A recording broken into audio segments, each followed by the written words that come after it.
And we are in between. And we do what we're told, and that's all there is to it. It's just a job.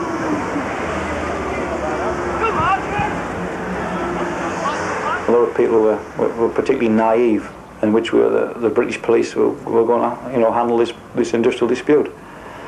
And was quite clearly shown where the police were indiscriminately picking people out of picket lines after a few days because they felt there were known activists. They played an active role in defeating the picketing activities.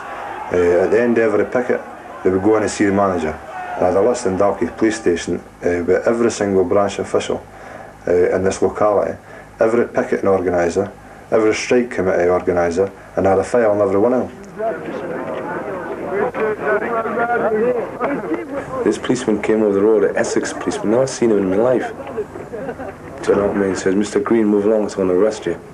I mean, the shift was finished, and there was no shift starting, and he was going to arrest us. I've never seen him in my life. I had my photo in the security box. But there, sure enough, in local police station with my photograph, along with a load more. I mean, what's it there for? Why should it be there? It shouldn't be there, let's be right about it, but this is the way they, it were a big operation for them. They were out to smash the union, and they bloody nearly did. Horrific bail conditions were put on people not to picket within 2 miles of that site, thereby effectively stopping people from picketing peacefully at these places. People were restricted in their movements around the country, and not only by bail conditions, but even before any offence had been committed or people charged with offences, they were turned back from county borders and so on. Many lawyers feeling that it's, again, an infringement of basic rights. We're being arrested, all folks! We're being arrested, all of us! Get off and walk it back. This is the country that Maggie's got! But a very important issue was when the lads were coming back into the community, they weren't really, fully believing them. They were saying that can't happen. Police don't just act in that way. But on August the 24th, and it was termed Black Friday in Easton, what they did to get one man into work and keep him there, fully rammed home the message to a lot of disbelievers exactly which way the police operated. Easton and Collie was sealed off, and there was a lot of questions asked by people who weren't involved in the dispute, why the police were acting in this very high-handed fashion.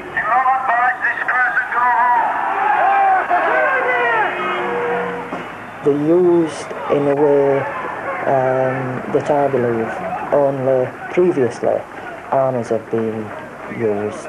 That police force is no longer accountable to the police committees within the areas that they work. It's organised from government level and coordinated from London. And I think we must understand as well that it's us as working people that are paying that bill. I mean, straight away, as soon as Maggie Thatcher moves in, she gives them an 18% pay rise, gets them straight into her pocket, gets them there. It's her paid army. They're there for protection of the rich people, that's all, for the ruling class. They're not there for us.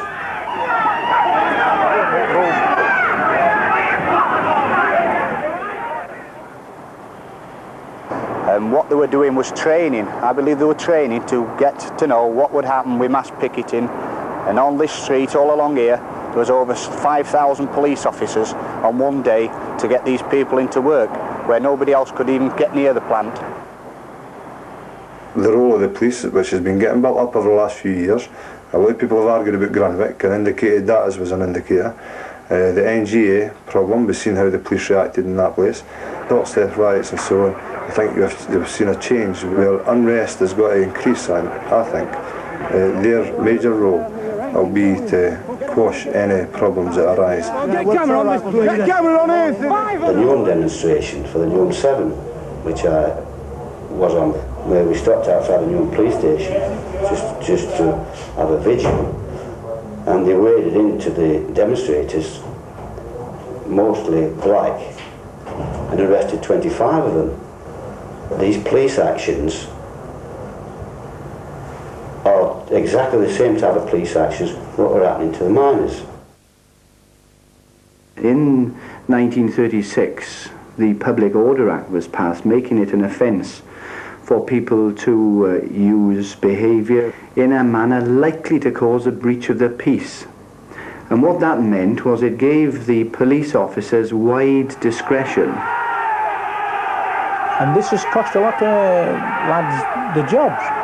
Previous to this, there's never been no disciplinary action taken at work, and as far as I'm concerned, for me to stand outside and call a scab, it's got all to do with NCB. We're at home, we're not at work now.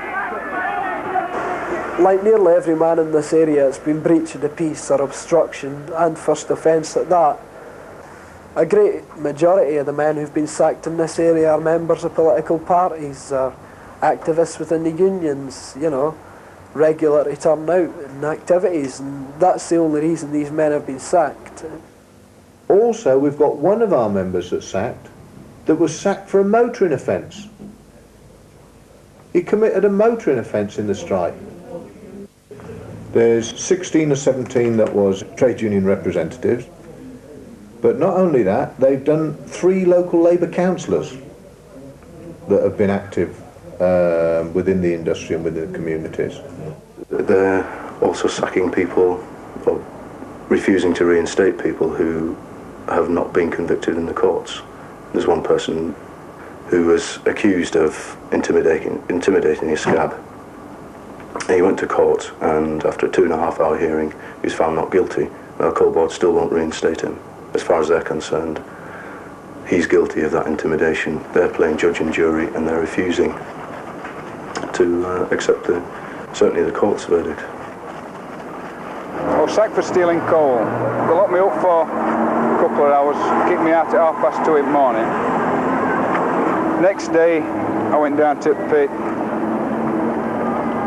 to see manager, and I was sacked next day. Didn't even wait for trial. Makes you think who's committed the biggest crime, me or coal board, isn't it? They've deprived me of my livelihood.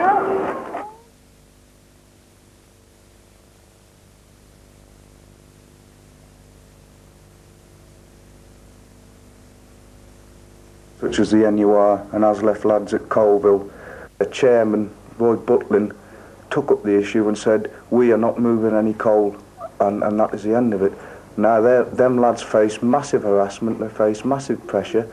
They were treated worse than some of our lads because they had their houses raided. They had 7 men sacked for trivial offences where the special police from the railways went into NUR and ASLEF members' houses. Now, that sort of pressure went on.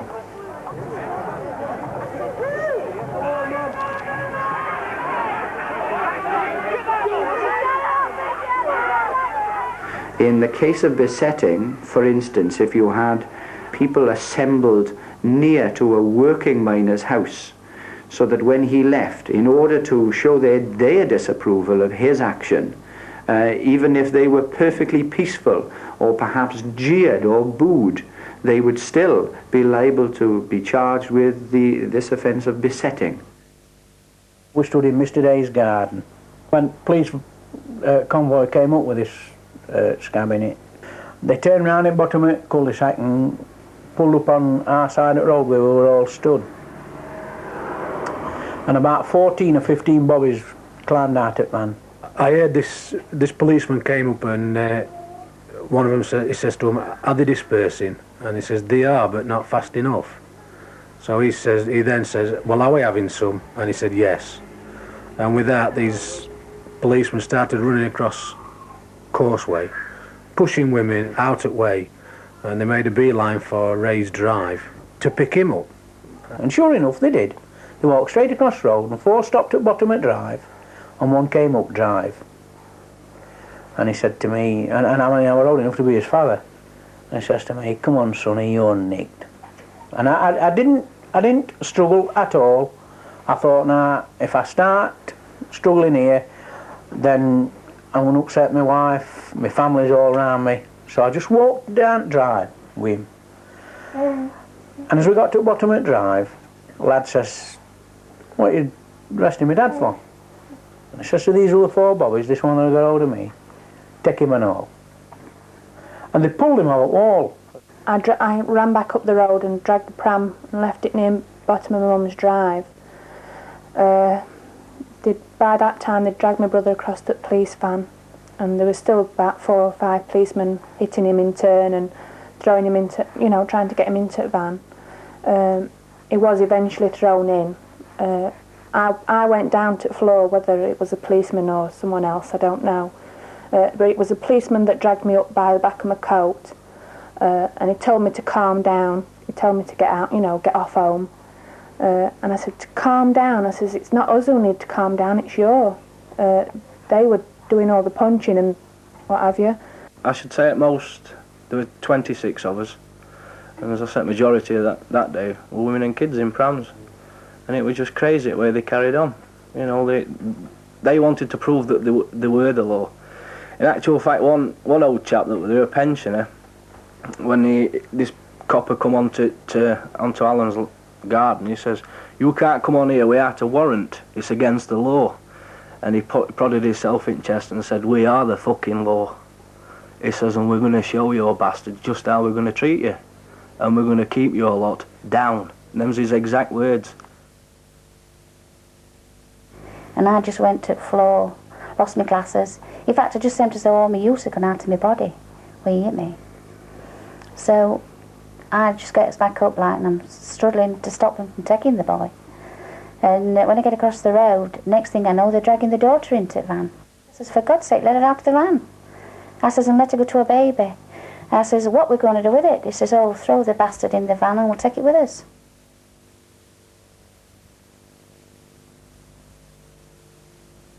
And yet, it'd been told in evidence. We had 25 people off this street come along to give evidence on our behalf that we'd done nothing wrong. And, well, they just might as well have stopped at home, because nobody listened to what they'd got to say. That star-pending magistrate listened to what the police said and then made his mind up that we were guilty. And it was as simple as that. My dad's got 35 years service in Pit. He's lost all that. Alan Day, he's other lad. I think he's same as me, he's got about 89 years servicing.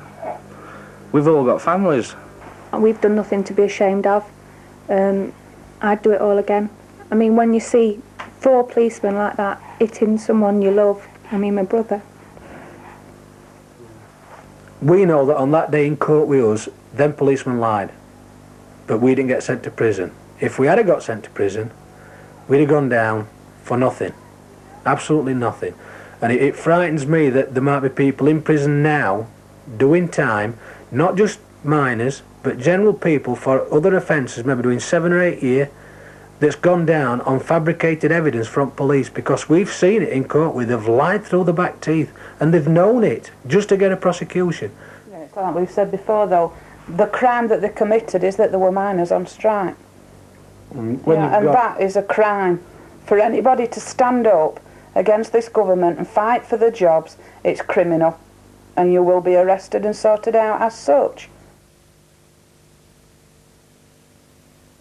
When Mickey was come home from picketing, he used to say, "Oh, them police are dead rough and that," and I used to think, well, you know, strikers must have done something to them for them to be like that, until that day I saw it. And I was stood outside there, and police come for trouble. There were loads of police there. We couldn't move away because they'd cordoned us in, so we couldn't do nothing but stand there. And then the police jumped in. As it were, there were 7 arrests. There were me, my 3 brothers, and 3 other lads arrested. As we were in court, we expected, you know, being bound over, a big fine or on a curfew or something like that to keep us in so we couldn't go picketing. Because that was the main objective of the arrest. We got through it. You know, we went straight back on picket line, and then come the day when they marched back to work, there were 13 that were sacked at that time. You know, no interview with us, no our side of the story, nothing like that. He'd had orders to sack as many as he could and as many militants as he could that's been active through strike, and that's what he did. I'm secretary at South Yorkshire Sack Miners, as well as the unions fighting. We want to be active in fighting for us jobs back. We want to be booking the union up, you know, saying, look, we're still here, we want some more action on it. So that's one of the main things. His main aim is to get people reinstated, and the second aim is to get people out of prison, because when all said and done, they're all political prisoners. NCB, police and courts is working together, and they have done from the beginning of the strike, and they still are doing now. And they went into the house and dragged everybody out the house, arrested them. They also dragged the vice chairman of the strike committee. He lives 3 doors away from us. He'd heard all the racket going on, and he'd come out of his house, and they lifted him out of his garden. Then later on, they come with some assault charges on police. They couldn't decide which policemen were alleged to have assaulted, so they changed the charges yet again, and it finally went to Crown Court in the January, where they then charged us 2 days beforehand with a fray. The most serious offences, again, are recognised ancient offences, and in the case of the unlawful assembly and riot offences, there is no maximum sentence of imprisonment. It's unlimited, so that the sentence could be anything upon a conviction. And in fact, the miners' strike saw more people charged with these offences than ever before. When it became apparent that coal were being took from Orgreaves to Scunthorpe, and that was seen as a prime place to try and ask for support, and our lads were coming back to Orgreaves after they'd been picketing in Nottingham, and if they didn't manage to get into Nottingham, they used to come back to Orgreaves anyway, and from there it built up, you know. I mean, there weren't just bad days on, such as 18th, I mean 6th of June were a bad day. There were a bad day in May back end, when police violence were used with horses and truncheons, but it built up to a crescendo, as I say, on 18th. Because Orgreave, they wanted to make an example of the working class, to the working class. Everywhere we went, there were blockades, couldn't get through. Orgreave, they were showing it way. They were showing it way because they know once they got us there, and they've got all the police there, open field, nowhere to go, nowhere to hide, they could just run in a raid. That's no thin bloodline. We were outnumbered that day, and when we were arrested and taken to the detaining area, there were out like 100, 150 coaches, 75-seater coaches, still full of police, or so-called police, that day, just waiting to be called into action. And the police used the Orgreaves example for testing out a new riot control procedure. Now, nobody knew anything about this procedure. It was all very secret. It wasn't even known, I believe, to lower ranks in the police force. But the procedure laid down what were really paramilitary operations against civilian demonstrators, and they included advancing on them with shields, letting the police horses go in at a canter to frighten the crowds, included the instructions to police constables with truncheons to go in and incapacitate demonstrators. That's no question of them having committed an offence or being in any way subject to the normal procedure of the law. You just go in and you hit them. I'd seen this woman running across field with a camera. She was running in panic, and as I walked towards her to the side at substation, next thing, coppers got her arm round her neck, hitting her in the face with shield and truncheon, which happened to be in his other hand, you know. And then it was through to neck lock on and drag you away that road. And what they'd done at some of them chaps, what they arrested at Orgreave, you know, it was disgusting. While we were in cell at Doncaster, there were a chap just across from us, and he was trying to talk to us, and we couldn't understand what he was saying. And all we could see was his face through to square in cell door, and we could see his face was like a lump of liver, and we just couldn't understand what that man were trying to say to us. And all they were asking us, as we found out later, they were asking us what time it was. and that man had been hit in the mouth with a truncheon. When it got to midnight that day, it became apparent that we weren't going to be let go. What was supposed to be unlawful assembly, what they charged us with, changed to riot because somebody higher up, which obviously it must have been the Home Office, decided that they were going to make it stick for riot if they could. When the trial opened, the Deputy Chief Constable of South Yorkshire, Mr. Tony Clement, said this was the greatest example of civil disorder this century. And yet before the end of the prosecution case, that's to say before any defence arguments had been presented, they decided to withdraw the case. The more it unfolded, the more farcical it became, because of the statements that they had. They were all repeated parrot fashion. The first 4 sentences, it became apparent that they'd been dictated to them. Now, at the beginning of August, it appears they've made the same offer to almost everybody to drop the prosecutions. And I think what's happened is that by dint of, very determined and principled resistance to pleading guilty to things you hadn't done, some very brilliant defence work by the lawyers defending them, and in other ways, by what the left media has been able to do, we've brought out the truth.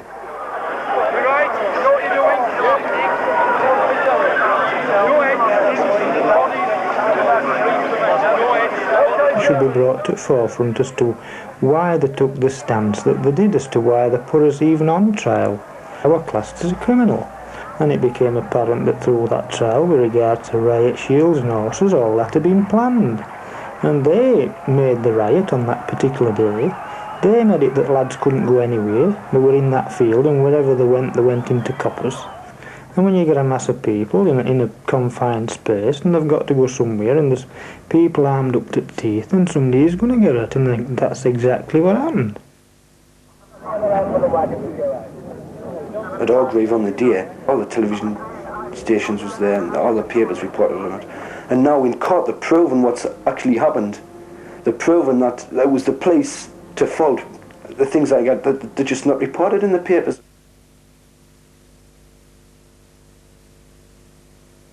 I mean, on Adrian's case, it's been kept quiet all from it ever happened.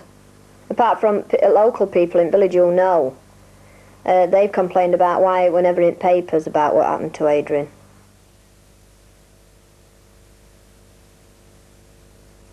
When he saw this young man getting hit with a truncheon over the head by this policeman.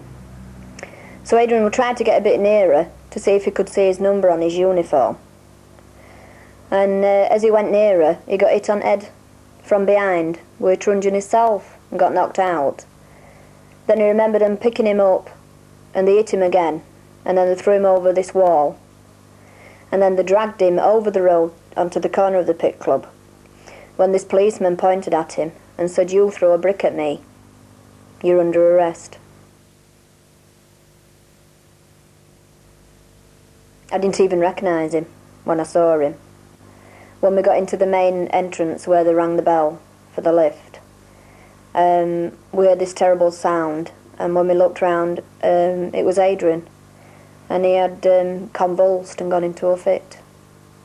So they rushed him up onto Ward 14. Messed about with him on there. They had everybody running all over the place and coming from theatre and whatever, and x-ray machines were rushed in. And I sat in waiting room for about 2 hours until somebody come out after they'd finished fighting with him and told me what had happened to him. There's never a week passes that he isn't bad since it happened. They've sacked him because he's in a Majesty's prison, and that's the only excuse they need.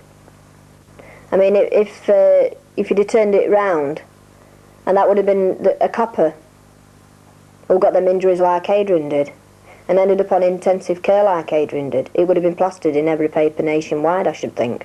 But because it happened to a minor, they don't want to know.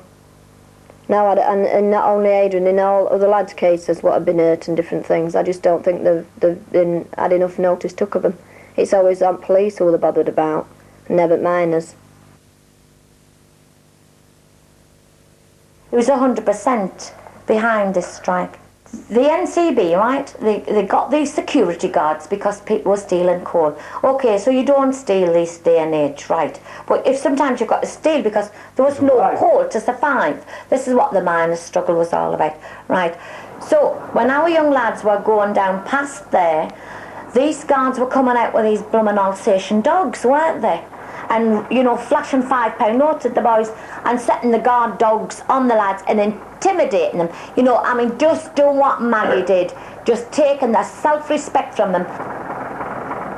Apparently, it's in the minutes of the council officers, the attitude and the way these guards were acting in this community. They were taking it over. And this is what led the lads.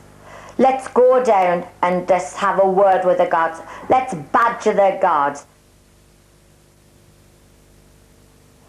He'd been attacked by a guard. His car was left at the hospital, handcuffed and taken back to Seaham police station. They then, after half the night was over, called in a doctor and said that he needed stitches and hospital treatment. He was taken in handcuffs. Taken in handcuffs.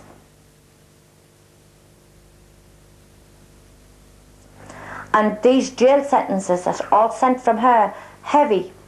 It's for all trade unions, this. And these are the examples. The miners are being made the examples. In other words, don't you dare do it. You just look at your mates, the miners, what I've done to them. But people want to really get together and stand up against her. Because you just don't throw people in prison for wanting their rights, because England's supposed to be free. And she's taken that away from us all, not just my son. And somebody should look into this, that these miners are getting savagely dealt with. And I think it should be all working class people, because it's them that are getting hit. I'm proud of him for what he done. He had the guts to stand up there and fight for what is right. The right to have a job. His crime was assaulting a policeman. Now I've heard of worse crimes than that, and have got less of the sentence. And if you look at them lads in Wales, murder they was charged with. Any other person probably would have been manslaughter. That's what it should have been. But because they were minors, it was murder. And them young lads didn't deserve life, but they're paying the price for their part of the strike. Now I do think that it is up to the rest of the trade union movement to move to help these lads now. For Christ's sake, don't let them rot away in prisons. That wasn't murder. In fact, in a recent copy of the Miner, it tells you in there about policemen that bombed a car with concrete off a bridge on the motorway. It was a stolen car, but they thought their authority, they could do that. But yet these men, they didn't go to kill anyone, they just went to stop the car. And I suppose it were a 1,000,000 to 1 chance. We mustn't forget that there was men killed on these picket lines, and their families have got to be supported and all. We should never forget these people like Joe Green and David Jones. They gave their life to the trade union movement, and I think that we owe them something too.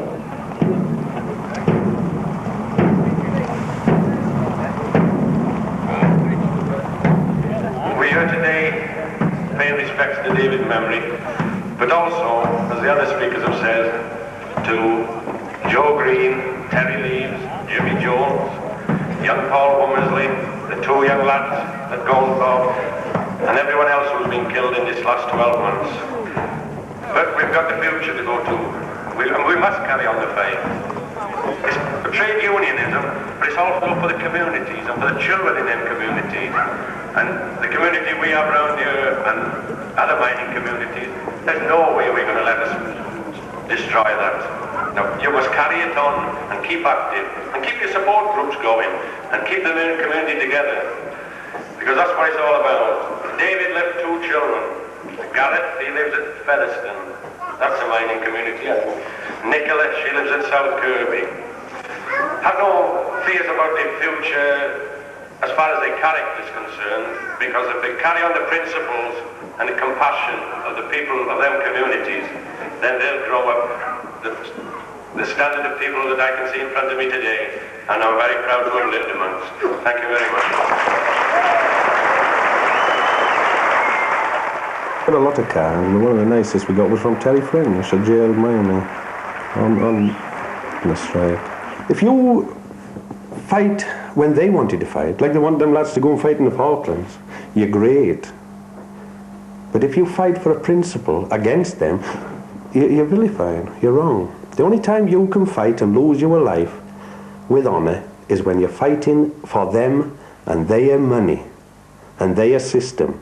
If you're fighting for the man next door's principles, it don't count for nothing. Because principles don't count for nothing. Morality don't count for nothing. Not in their book. There would be no jail miners or no sack miners if they hadn't provoked that, well, war against the unions. And there's no arguments at all. Nobody can stand up to me and argue, but they should be in jail or them men should be sacked. They should all be reinstated, every single one of them. Because all they done was fight for the right to work. They're just turning the screws as tight as they can, really, just to make it hard and to get rid of them, really, isn't it? Yeah. They wanted the pits closed, so if they can get the men to leave because they make it so unpleasant, they'll get them closed anyhow, and that's really what's happening. I mean, it's never been a nice job going to work at the pit, but I mean, my husband hates going now. He detests the job, but it's his job and he's got to do it. They're working half an hour a day longer for £20 a week less. And this is, I mean, the strategy, I mean, they're just rubbing the lads' noses into it. Obviously, they're carrying out the pit closure plan as well. But the victimisation is still going on within the pits. The situation at Bilsinglen now is absolutely scandalous. Management are putting out to the media that everything's back to normal. There's no conciliation procedures, no union office. All the documents, all private papers concerning men's health, personal items belonging to the men have been scattered up and down the canteen floor. Management are encouraging the workforce to ignore the union. Absolutely. I mean, they're coming up and saying, you really don't need the union. If you have any problems, come and see us. We'll sort it out for you. You don't need to go near anybody at all, any union officials. When you take a place like Nottingham, at the coal board will give orders to management, and management's giving orders to this scab union. The National Coal Board runs Nottingham, runs Lenky, Prendergast, it goes right to the top. They lost the strike, and if they say anything, they're sacked. They're openly telling the men, if they say anything, they're sacked. And to get that privatisation, they've got to have a smashed and demoralised workforce. We must try and get this across to the lads and make it very clear that we've got to stand up and take the fight, because they're already now starting to introduce privatisation into the board. For the first time ever, we have now got a private company driving mines down the pit. There was 28 men started some 2 or 3 weeks ago in Monkton Hall, which the Coal Board have put £6 million into to develop these mines, and Tyson Company has been brought in and they're doing the job themselves. Our men have been taken off the job and put elsewhere. What is going through at the present time is that even if there is pits left within the Scottish coalfield, there won't be a national coal board to run them. They'll be privatised. And I think what's happening is that where we're seeing investment being put in a big scale, I think it's obviously a run-up towards privatisation of the coalfields. However, miners will come back, and we'll fight that as much as we fought the job losses also. They realise that the NUM is unique in its solidarity.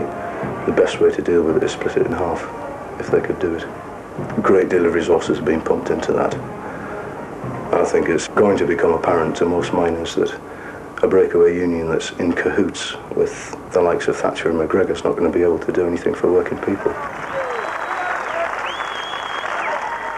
And the women need to help with this, to build a united NUM, because the government is all about dividing workers, but if they get the chance to divide the same set of workers into different areas, then we're giving them an easy task.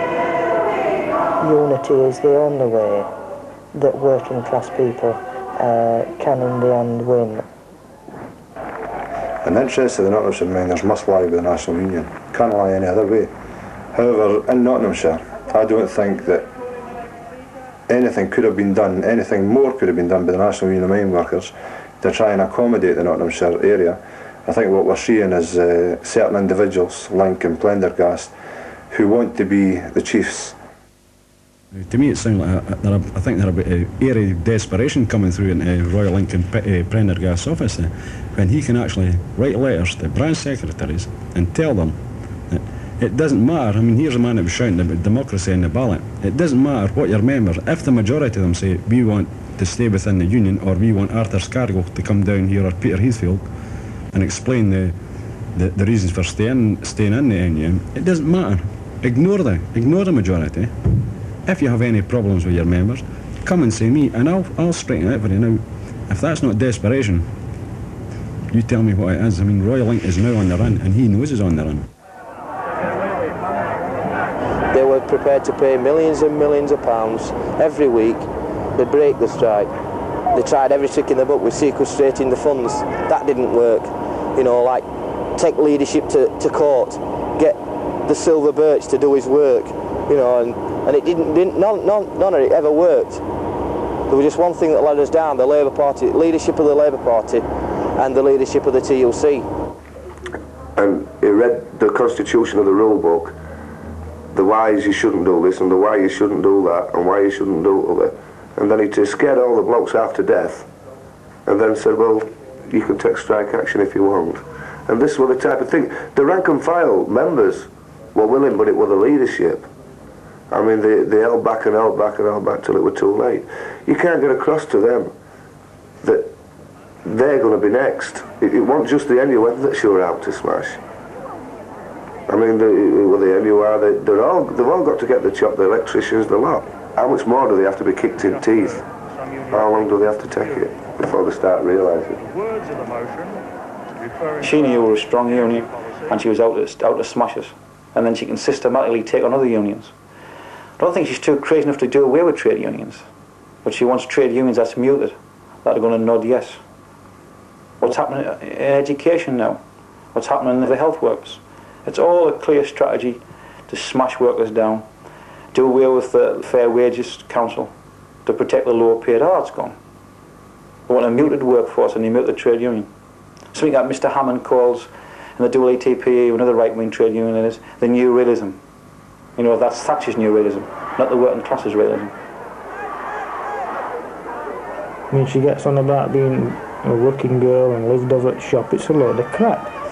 I remember ration book, same as probably you do, where we used to have to go to co-op and get them ticked on back at book because the parents hadn't got the money. This is the situation that's coming back if we're not careful, and we're going to finish up in the situation where we've gone back 30 years instead of going forward. There were no more come out of this strike than solidarity among the membership, and this is why they must stick at it. For lads that's been sacked, for lads that died during the dispute, and for lads and children coming up. They're the people that matter. It's essential that we keep together. And it's essential for all women's groups to keep together. Firstly, on practical terms, in their own areas if they've got sacked miners, to look after them, in terms of clothing and coke. Secondly, as a social element. And thirdly, to keep these sacked miners in the public opinion alive, that they're still there, that they're still sacked. In Kent, we've been out campaigning, been about 40 men trying to cover the area that 400 of us used to cover. We need a campaign, we need the trade unions to take the fight up as well. Because after all, the only reason we're in this position is because we were carrying out trade union activities. members of this PID give a commitment to them people who were sacked, and we're not going to run away from that commitment. We've campaigned actively for our sacked lads. We've got 10 at this curry at the moment. Out of them 10, 5 are in prison. And there's people in the labour and trade union movement are going to be kept aware of the struggle, and we're going to keep on going till we do get them reinstated. And not only me, for everybody that's sacked and everybody that's jailed, we're going to campaign, and we want them to fight, and we will fight. We don't want any other job, we want his original jobs back, and I'm speaking for everybody.